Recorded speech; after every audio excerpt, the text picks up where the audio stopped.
Probably one of the most challenging decisions I've had to make was when I was a young captain.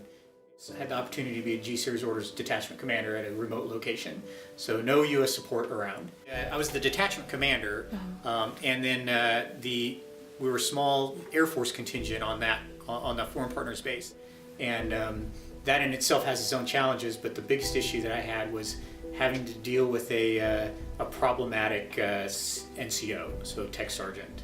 At first I thought that it was, you could tell he was having a performance problem, and his performance started to degrade, and it had been degrading since even before I arrived.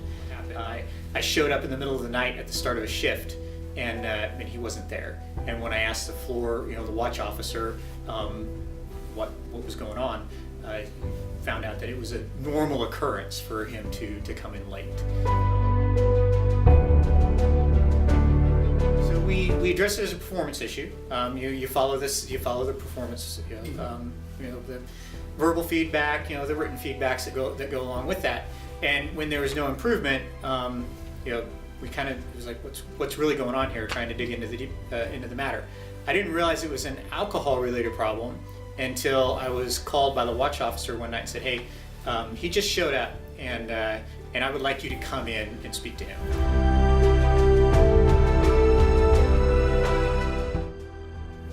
And so when I came in, I could definitely tell that he wasn't intoxicated at that time, but you could smell the alcohol on his breath, and you could tell that there was an issue.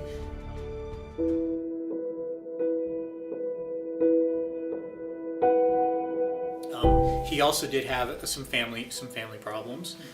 His son had a medical condition, and so and his home life was very stressful, and so I do know that played a large part into it.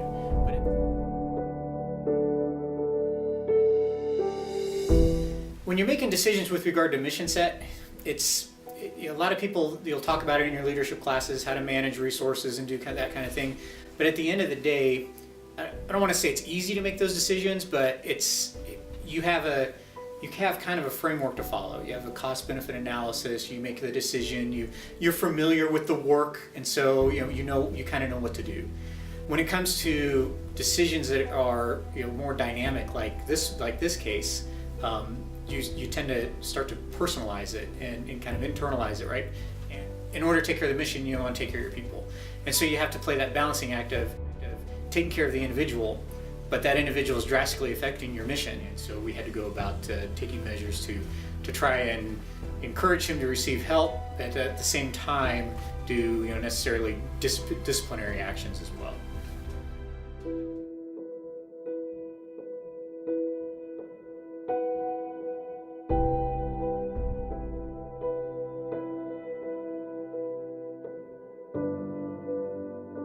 And when I got a phone call about 2 months later that he just wasn't there, and so I show up at his house with I did have a master sergeant that wasn't first sergeant, but with my master sergeant to find out, and he answered the door partially intoxicated. We had no choice but to do disciplinary matters from there. Right. I spent a lot of time thinking about, okay, how could I do this better, or what should I do next? And the biggest folks that helped me out with that, since I was at a remote location, I had no first sergeant, but 3 hours away, I had a squadron first sergeant. So he helped me a lot. The squadron commander that was also 3 hours away helped me a lot, and the JAG helped me through this situation. As a captain, even though you're on G-Series orders, you still only have limited authority under UCMJ. And so since this individual was a tech sergeant, my UCMJ authority was very limited. And so I had to refer a lot of items to the lieutenant colonel squadron commander that was 3 hours away. I provided him a lot of the information. We talked through the process, and and he would ask me what I would like to do, and we would work through that. And ultimately, he was the action authority, but he did what I wanted to do. Once his initial action was taken, which was at the time to provide to do a suspended bust on the member. then that allowed me, the member only 2 weeks later messed up and it became a permanent reduction to staff sergeant. At that time, I basically had all the controls under UCMJ that I needed to handle the situation myself. So I was able to see the process and learn at the beginning of the process from the lieutenant colonel, and then kind of take over from there.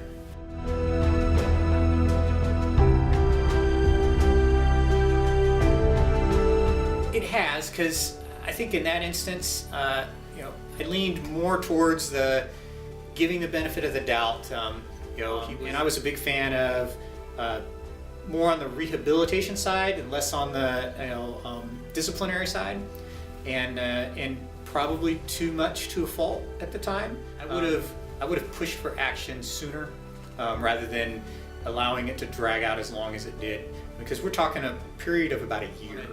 You want to try to help individuals as much as possible, but at the same time, you can't lose sight of, if 90% of your time is being spent and resources are being spent on one individual, what are you doing to the rest of the mission? And what message are you sending to the rest of the folks? Just for context, we were a U.S. detachment at a foreign partner's installation, so it was a foreign partner that was running the watch floor, and so there's a lot of other dynamics that go along with that too, because not only is he affecting your mission, but he's affecting the face of the United States Air Force to a foreign partner.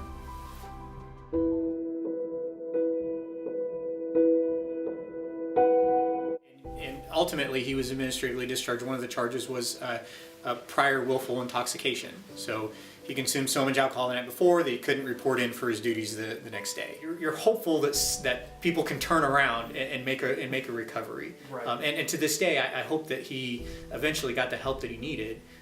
But it was time to have the Air Force and him take separate paths.